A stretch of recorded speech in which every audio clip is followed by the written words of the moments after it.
رسول اللہ کے مزار پہ آتی اور در رسول پہ کھڑے رہ کر صرف روتی صرف روتی صرف روتی.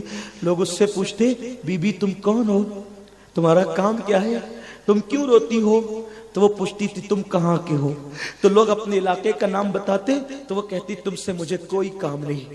ایک دن میں نے ہمت کیا کہ یہ برقع پوش چھوٹی سی ننھی سی لڑکی یہ روز روتی ہے, صبح سے شام تک نبی کی چوکھٹ پہ کھڑی رہتی صرف روتی ہی ہے. میں نے سوچا کہ میں بھی تو چلوں پوچھوں یہ کیا کچھ تو اس کا سوال ہوگا, کچھ تو اس کا کام ہوگا. میں گیا, میں نے کہا بی بی تم کون ہو, کیوں روتی ہو, تم کیوں روتی ہو, کیا ہوا, کس نے ستایا تمہیں؟ تو اس نے مجھ سے بھی یہی پوچھا تم کہاں کے ہو؟ میں نے کہا میں کوفہ کا ہوں. تو کہا تم میرے کام آ سکتے ہو.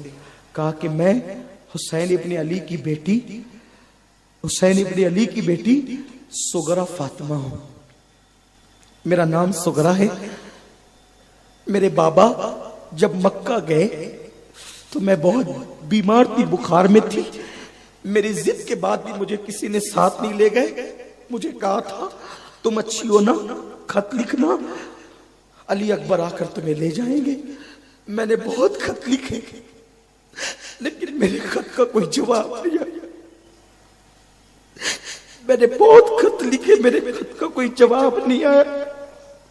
اور میرے چچا محمد بن حنفیہ نے مجھ سے کہا کہ تمہارے بابا جب تک مکے میں تھے برابر خط آ رہے تھے, اب وہ مکے سے نکل کے کوفہ گئے, کم و بیش 6 مہینے ہو گئے, کوئی جواب نہیں ہے, کوئی گفتگو نہیں ہے. آپ کوفہ کے رہنے والے, میرے بابا کوفہ گئے لیکن کوئی خبر نہیں ہے. ایک کام کریں نا, میرا خط لے جائیں, میرے بابا کو دے دینا. دیکھو اگر آپ میرے بابا تک یہ خط پہنچا دو گے نا تو میرے بابا بڑے سخی ہیں, وہ تمہیں بہت مال و دولت دیں گے اور میں تمہیں کچھ نہیں دے سکتی. میرا خط لے جاؤ گے نا؟ انہوں نے کہا بی بی میں آپ کے خاندان کا غلام ہوں, میں آج ہی جاؤں گا آپ کے خط کے لیے, آج ہی روانہ ہو جاؤں گا. تو کہا رکو پھر میں اپنے گھر سے آتی ہوں.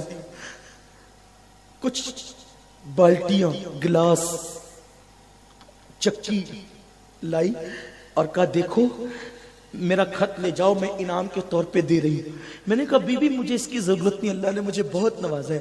کہا یہ فاطمۃ الزہرا کی چکی ہے, یہ فاطمۃ الزہرا کا کٹورا ہے, یہ فاطمۃ الزہرا کا سامان ہے میری دادی کا, لے جاؤ. میں نے کہا مجھے آپ دعا دے دیں بس. تو کہا پھر ایک کام کرو, یہ گٹری ہے, کپڑے کی گٹری, یہ کپڑے کی گٹری. میرا بھیا جب ہمارے گھر سے گیا تھا تو 1 مہینے کا تھا, 6 مہینے ہو گئے, 6-7 مہینے کا میرا بھیا علی اصغر ہے. میں نے اس کے لیے کپڑے سل رکھے, یہ اس کے کھلونے, یہ اس کے نئے کپڑے, یہ اس کے کھیلنے کی چیزیں لے جانا اور لے جا کر کے میرے بابا کو دے دینا. وہ سوار جیسے پہنچا, کہا کہ سغرا کا خط ہے, یہ خط لیجیے. امام نے خط لیا اور خط لے کر کے جیسے ہی خیمے کی طرف بڑھے, کہا رکیے آپ اپنی امانت لے جائیے. کہا کیا امانت ہے؟ کہا وہ اس بی بی نے جس کا نام سغرا تھا اس نے گٹری دی ہے. کہی گٹری کائے کی ہے؟ تو کہا کہ اس میں علی اصغر کے کھلونے اور کپڑے. کہا کہ یہ علی اصغر کو کپڑے اور کھلونے دے. خط نے تو بعد میں اثر دکھایا, جب وہ گٹری کھولی گئی ایک طرف اصغر کا لاشا پڑا تھا اور گٹری میں علی اصغر کے نئے کپڑے اور کھلونے.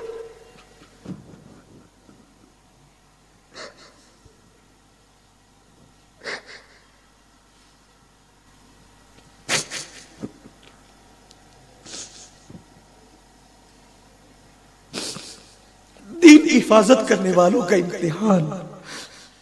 سب لٹا ہے, سب لٹا ہے, سب گیا ہے, سب ختم ہو کر دین بچایا ہے.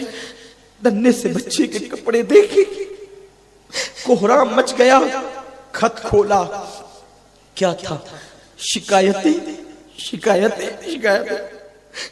ابا میں آپ سے ناراض ہوں, علی اکبر جب تو آئے گا نا گھر لوٹ کر تو دیکھنا میں تجھ سے کتنی ناراضگی کے بدلے لوں گی. قاسم وعدے کر گئے تھے, بھول گئے میرا وعدہ.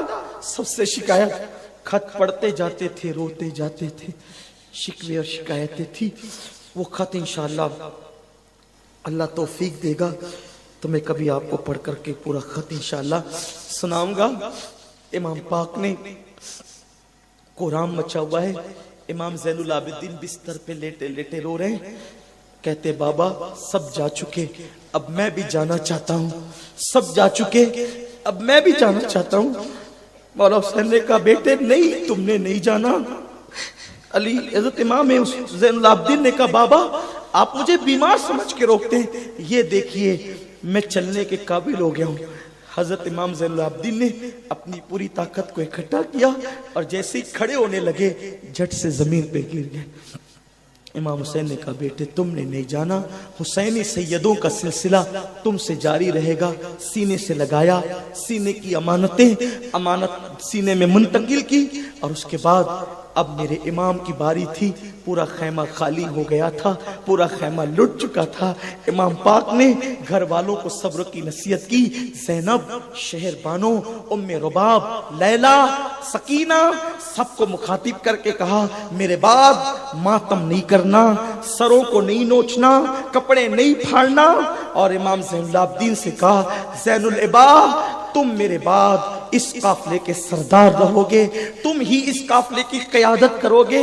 ابھی تم لوگوں کو بہت رونا ہے، بہت امتحان دینا ہے، بہت آزمائشوں سے گزرنا ہے، بہت تکلیفوں سے گزرنا ہے۔ امام پاک کہتے جا رہے ہیں، خیمے میں کوہرام مچا جا رہا ہے، اور اس کے بعد امام علی مقام نصیحتیں کرتے ہیں، اور آخری جملہ جو میرے امام نے کہا خیمے میں کوہرام مچ گیا، نانا کی بارگاہ میں جانا تو میرا سلام پیش کرنا، اور نانا کو ایک ایک بات ان ظالموں کی سنانا کہ ان لوگوں نے کربلا میں میرے ساتھ کیا سلوک کیا، میرے بچوں کو لوٹا، میرے گھر کو لوٹا، میرے معصوم بچے کو ذبح کیا، میرے 18 سال کے بیٹے کو ذبح کیا، میرے قاسم کی لاش پہ گھوڑے دوڑائے، میرے عباس کے بازو کاٹے۔ یہ پوری داستان ہے کہ کر کے میرے نانا کو سنانا۔ سیدہ زینب رو رہی ہے۔ ایسے میں امام پاک اب اپنے ہاتھوں سے نانا جان کا امامہ اپنے سر پہ سجاتے ہیں، جعفر طیار کا پٹکا باندھتے ہیں، ذوالفقار حیدری ہاتھ میں لیتے ہیں، اور اس کے بعد جب جانے کی تیاری کرتے ہیں سیدہ زینب نے کہا رکو رکو، ٹھہرو ٹھہرو حسین۔ امام نے کہا کسی آزمائش میں اب مجھے مت ڈالو، بات کیا ہے؟ سیدہ زینب نے کہا حسین رکو۔ ایک گٹری کھولی، گٹری کھولنے کے بعد اس میں تقریباً 17 پیوندوں سے زیادہ ایک دوپٹہ تھا۔ بس گفتگو ختم کر رہا ہوں، شہادت پڑھ لو، پھر زندگی رہی تو انشاءاللہ آئندہ سال شہادت کے بعد کے واقعات آئندہ تفصیل سے سناؤں گا۔ لیکن امام کی شہادت، امام پاک کی شہادت، سیدہ زینب نے ایک گٹری کھولی، گٹری جیسے ہی کھلی، گٹری کھلی، سیدہ زینب نے ایک 17 پیون والا جو جگہ جگہ سے پھٹا ہوا تھا ایک دوپٹہ نکالا، اور دوپٹہ نکال کے کہا حسین اس دوپٹے کو پہچانتے ہو؟